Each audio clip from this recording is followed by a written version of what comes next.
Eles não disseram que eu estava fora, mas também não disseram que eu ainda fazia parte de tudo. Convites para reuniões começaram a sumir da minha agenda. Decisões que antes passavam pela minha mesa agora chegavam a mim já concluídas, como se minha opinião tivesse se tornado dispensável de um dia para o outro. Não era um erro administrativo.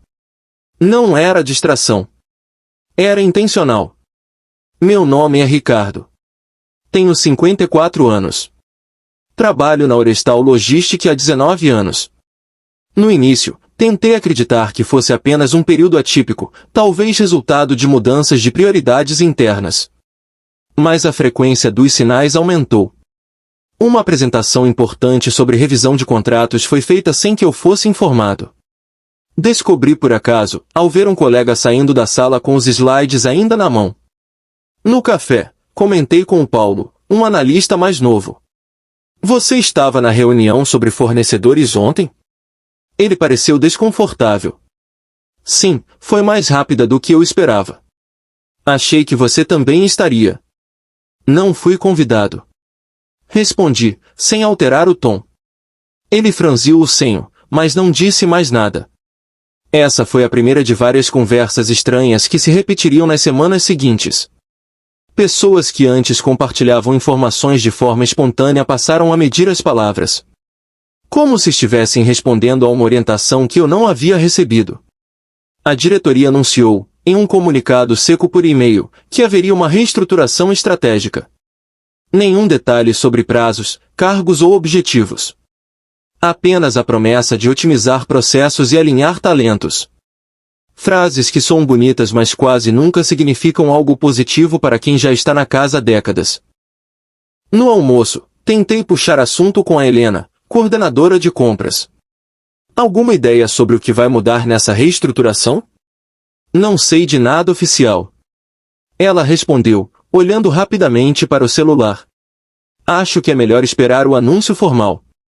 Notei o uso do é melhor. Um conselho velado para não insistir. Enquanto isso, as reuniões das quais eu ainda participava tinham um tom diferente. Meu chefe, Álvaro, passou a me direcionar menos perguntas e a encerrar minhas falas com um vamos ver isso depois que nunca resultava em retorno. Parecia estar me testando, ou preparando o terreno para algo que ainda não mostrava de forma explícita. No fundo, eu sabia que essas mudanças raramente acontecem por acaso. Não era sobre um projeto que não tinha dado certo. Não era sobre desempenho. Era sobre espaço, e sobre quem queria ocupar o meu. A tranquilidade que mantive externamente não era passividade. Era cálculo. A experiência ensina que, em certas situações, reagir cedo demais só facilita o trabalho de quem quer te tirar do caminho. Eu precisava entender a lógica por trás da movimentação antes de decidir meu próximo passo. E, à medida que o silêncio em torno de mim crescia, a única certeza que eu tinha era que alguma coisa, ou alguém, já tinha decidido que meu lugar na empresa não seria mais o mesmo. Álvaro me chamou para a sala dele no fim da manhã. O tom foi neutro, mas a escolha de palavras carregava aquela formalidade que só aparece quando a conversa não é boa. Ricardo, obrigado por vir. Ele começou, cruzando as mãos sobre a mesa. A empresa está passando por um momento de ajustes. Estamos reorganizando as equipes para aumentar a eficiência e alinhar os perfis aos novos objetivos estratégicos. Assenti, esperando que ele chegasse à parte que realmente importava. Pensamos que, com a sua experiência, você pode contribuir melhor em um papel mais focado, menos disperso em múltiplas frentes. Fez uma pausa curta, a partir do próximo mês. Você será transferido para a área de suporte de processos, respondendo diretamente ao Sérgio. Fiquei em silêncio por alguns segundos. Não era uma promoção disfarçada. Era um rebaixamento. E ele sabia que eu sabia. Entendo. Respondi com calma. Algum motivo específico para essa mudança? Apenas estratégia. Disse, evitando o contato visual por mais de 2 segundos. E, aproveitando, a posição que você ocupa hoje será assumida pelo Felipe. Fiquei olhando para ele, esperando que explicasse quem era Felipe. Não demorou. Meu filho. Ele acabou de concluir o MBA. Acreditamos que ele trará uma visão mais moderna para o setor. A palavra acreditamos saiu como um eufemismo. Eu sabia que a decisão já estava fechada antes mesmo dessa conversa existir. Certo. Falei, mantendo o tom uniforme. Quando começa a transição? Já na próxima semana. Quero que você o acompanhe nos primeiros dias, mostre os projetos em andamento, os fornecedores-chave, tudo para que a passagem seja suave. Assenti novamente. Por dentro, processei cada detalhe. Não era só uma troca de cadeira. Era um recado, não importavam meus anos de resultado consistente, bastava um vínculo de sangue para me tirar dali. Enquanto ele falava sobre valorização do conhecimento e nova fase da empresa, minha mente corria. Eu já tinha visto jogos políticos antes, mas esse era mais direto e mais pessoal. Álvaro não se preocupava com a aparência de nepotismo, o que significava que acreditava estar blindado contra qualquer reação interna. Levantei-me ao final, estendi a mão e disse: "Vou preparar a documentação para a transição." Ele apertou minha mão rápido, como quem quer encerrar a cena. De volta à minha mesa, encontrei o e-mail da comunicação interna sobre reorganização estrutural. Tudo genérico, sem mencionar nomes. Um texto que poderia servir para qualquer situação. Passei o resto do dia respondendo mensagens e organizando prazos, mas mentalmente comecei a ajustar minha postura. Não faria reclamações. Não procuraria aliados. Não me colocaria como vítima. Quanto menos resistência eu mostrasse, mais livre eu estaria para observar. Se eles achavam que me empurrar para a sombra era me tirar de jogo, estavam errados. Algumas posições, discretas e silenciosas, oferecem mais visão do tabuleiro do que eles imaginam. A nova área para onde me transferiram era tranquila demais para o meu gosto. Poucas reuniões, quase nenhuma pressão por prazos curtos, e acesso irrestrito a arquivos que a maioria dos gestores nem lembrava que existiam. Para alguns, aquilo poderia parecer um canto esquecido da empresa. Para mim, parecia um ponto de observação. No primeiro dia, Sérgio, meu novo chefe direto, tentou soar acolhedor.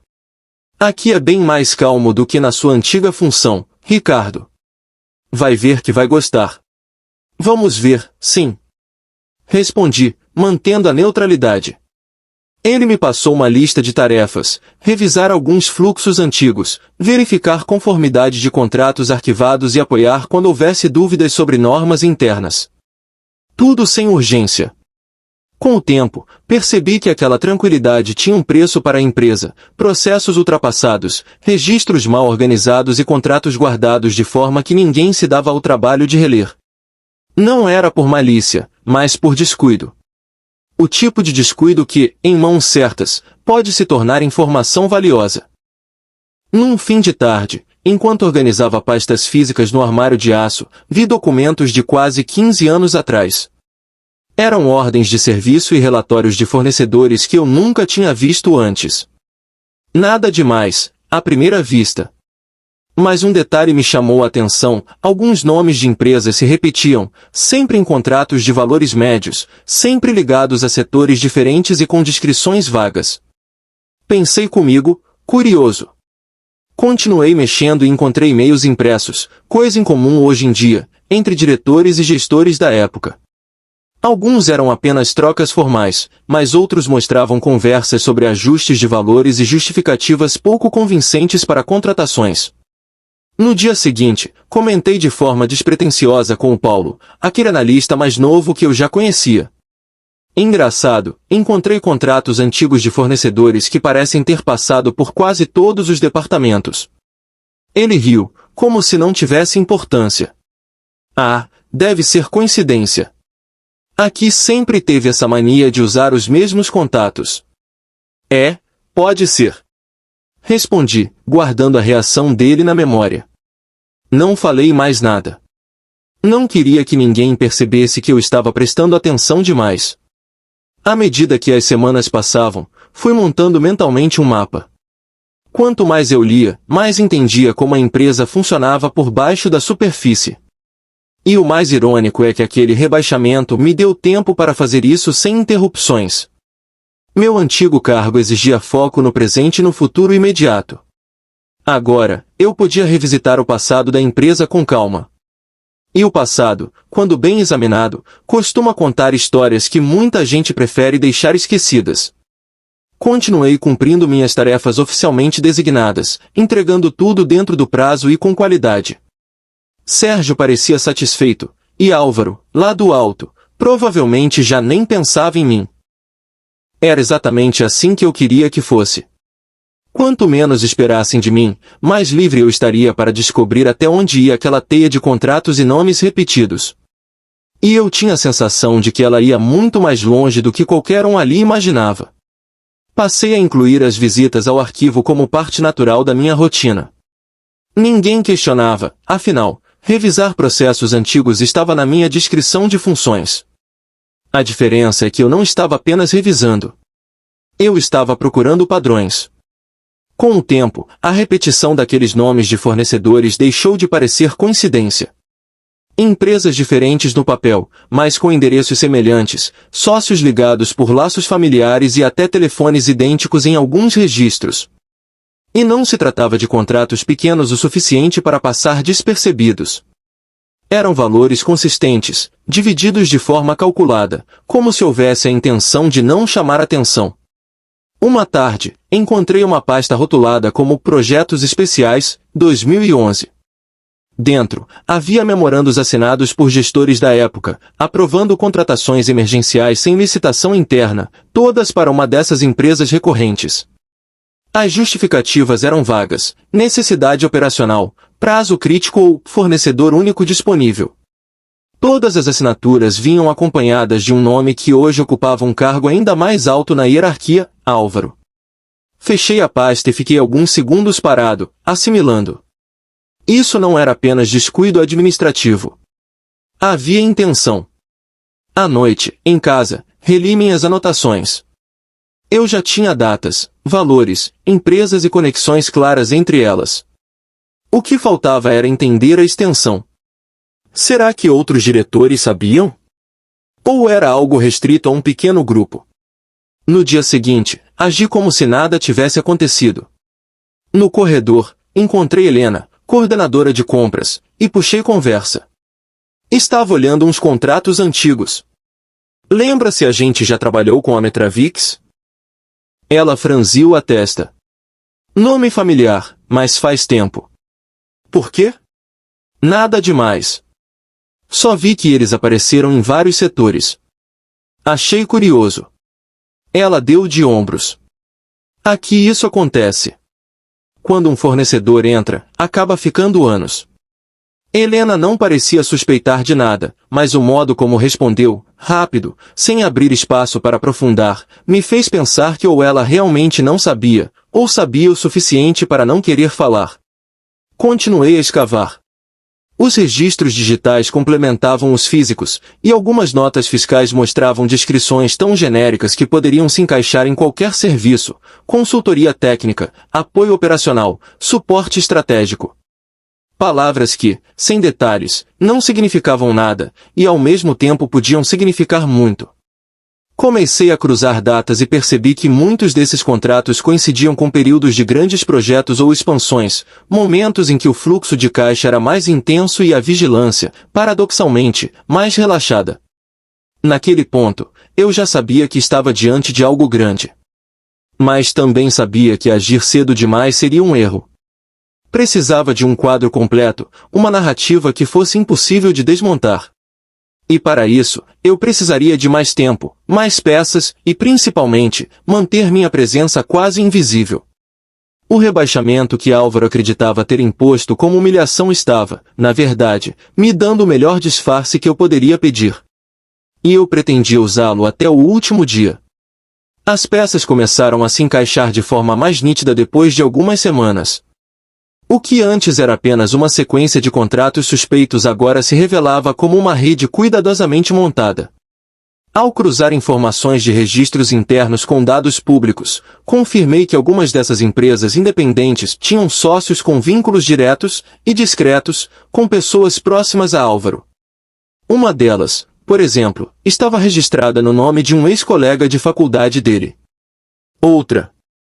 No nome de um cunhado que nunca havia trabalhado na área em questão. E, em pelo menos 3 casos, os endereços comerciais eram de salas que nem sequer funcionavam como empresas ativas, mas sim como escritórios virtuais. O mais revelador foi encontrar contratos assinados por Álvaro quando ele ainda era gerente de operações, muitos anos antes de assumir a diretoria. Isso mostrava que a prática não era recente, muito provavelmente, tinha crescido junto com a carreira dele. Em uma sexta-feira, durante uma pausa para o café, encontrei Paulo novamente. Ele perguntou, com um tom casual: "E aí, como está no novo setor? Mais tranquilo?"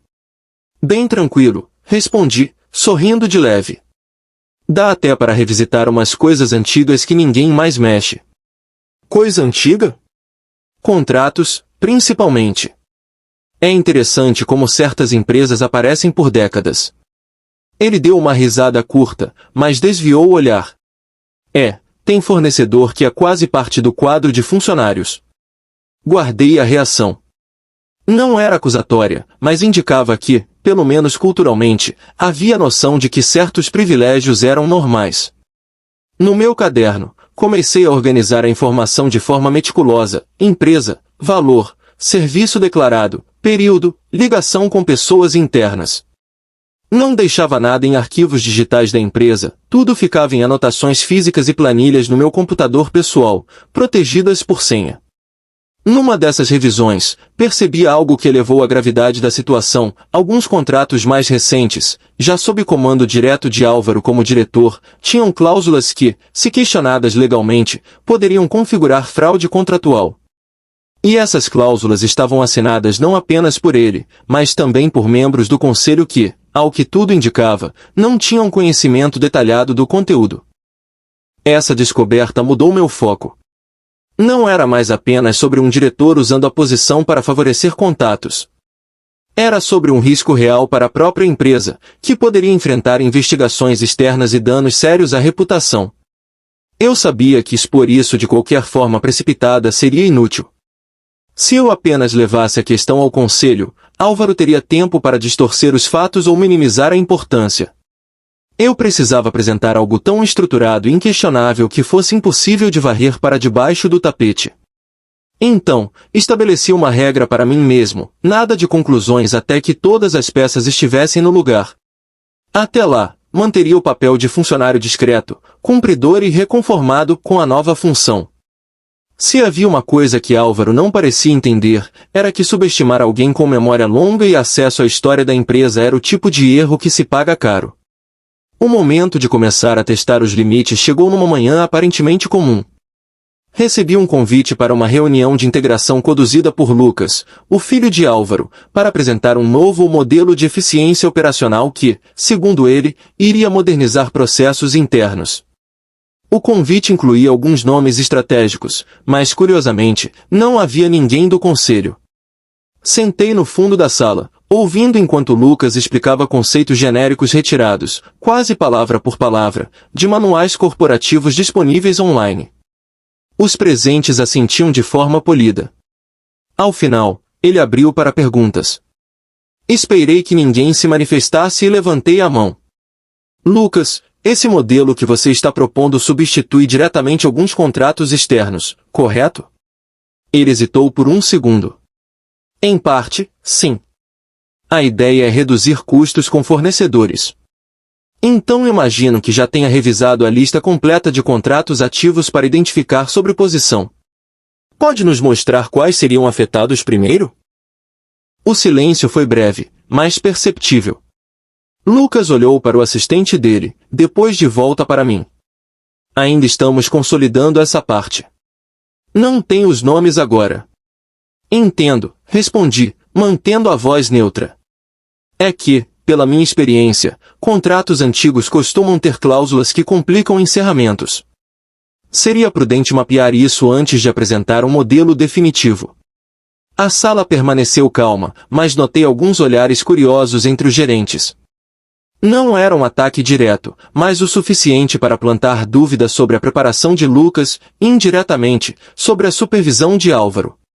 Nos dias seguintes, percebi pequenas mudanças. 2 gerentes vieram conversar comigo separadamente, perguntando sobre contratos antigos e se eu ainda tinha acesso a determinados registros. Respondi apenas que estava revisando, por interesse pessoal, em processos antigos e deixei que a curiosidade fizesse o resto. Ao mesmo tempo, comecei a enviar e-mails cuidadosamente formulados para Lucas e para a equipe dele, sempre com cópia para outros departamentos, solicitando informações técnicas sobre o impacto do novo modelo em contratos específicos. As respostas, quando vinham, eram vagas. Quanto mais vagas, mais evidente ficava que o projeto não tinha profundidade. Essa abordagem servia a 2 propósitos: expor fragilidade sem me posicionar como opositor declarado, e criar um registro formal de que eu havia alertado sobre riscos potenciais. Documentação, aprendi ao longo dos anos, é uma das armas mais eficazes em ambientes corporativos. Numa conversa informal com Patrícia, gerente financeira, ela comentou: "É estranho. Lucas está mexendo em processos que envolvem cifras altas, mas não pediu nenhuma análise de impacto. Talvez esteja contando com uma aprovação rápida", respondi. Às vezes, a pressa não é aliada da precisão. Anotei mentalmente a frase dela. Se até o setor financeiro começava a sentir desconforto, era sinal de que a narrativa começava a mudar.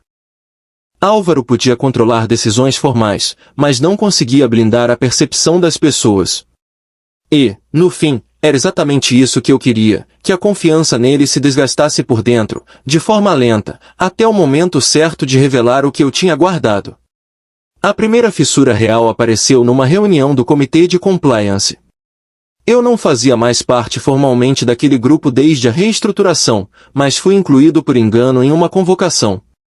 Decidi comparecer sem alarde, levando comigo um dossiê que vinha preparando silenciosamente há semanas, cópias de contratos antigos, aditivos, trocas de e-mails e pareceres jurídicos que mostravam inconsistências nas últimas alterações feitas pela equipe de Lucas.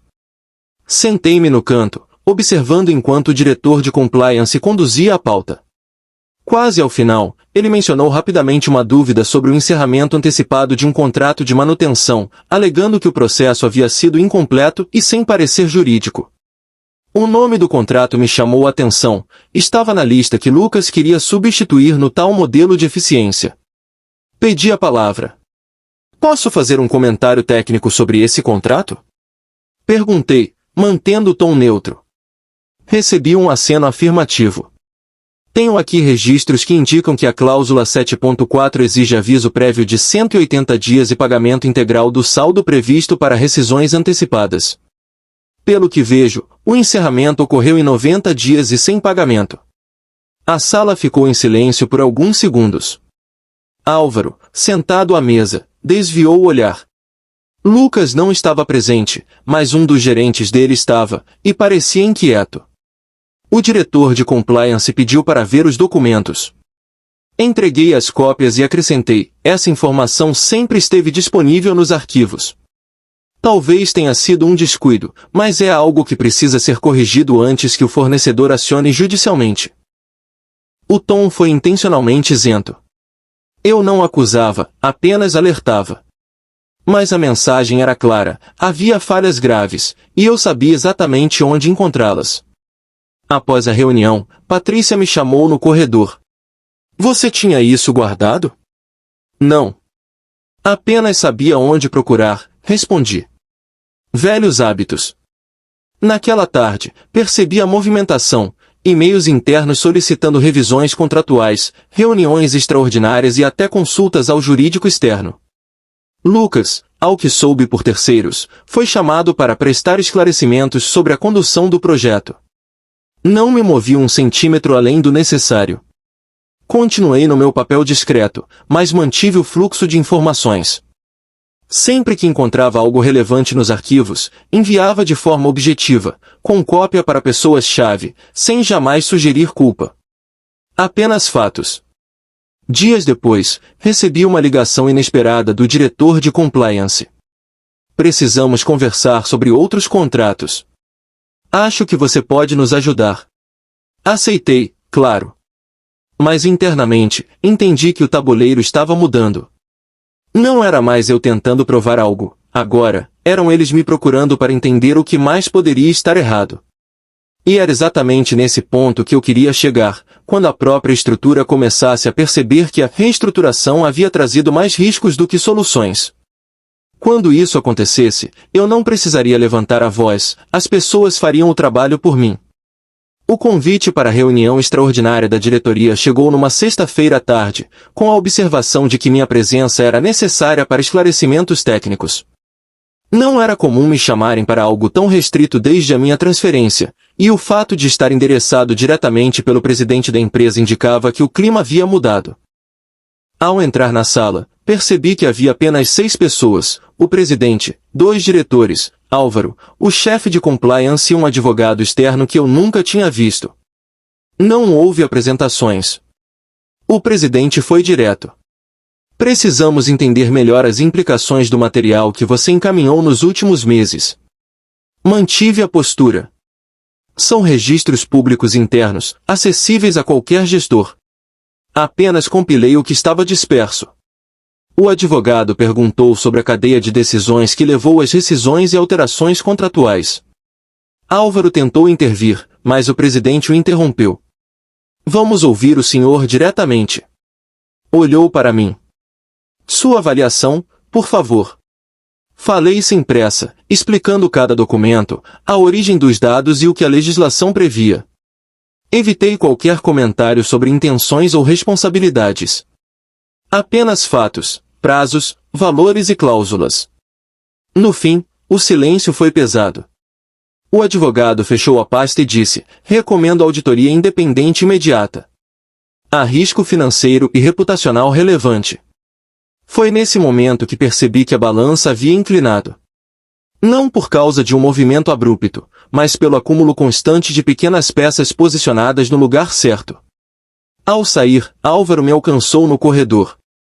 Você quer o quê, afinal? Mantive o olhar. Apenas que a empresa funcione de acordo com as regras que ela mesma estabeleceu. Ele riu, mas o som era tenso.